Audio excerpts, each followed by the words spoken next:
Mingming, ay nakakaawa naman tong pusa na tinapon nila. Ay, Mingming. Mingming. Laban lang, Mingming. Okay? You're here now, okay? Sorry sa nagtapon sa'yo. Okay? Dadaling kita sa vet mamaya. Kawawa naman. Ay, nako. Ayaw pang kumain. Sobrang na-trauma. Nakapulot siya ng pusa. So, pinapaliguan namin. Kasi ang baho na niya. Nakasok kasi siya sa ano eh. Sa crate. Ganyan naman. Sige. Parang madingit siya ng maayos. Sige lang ba ka ng maraming tubig. Huwag kang matakot. Para mamanisan na makaan tubig. Si kuya niyo, awang-awa siya.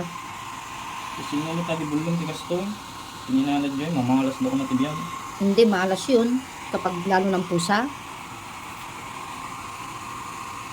Pag tinapon mo ang pusa o nag-cause ka ng harm sa pusa, hindi maganda yun.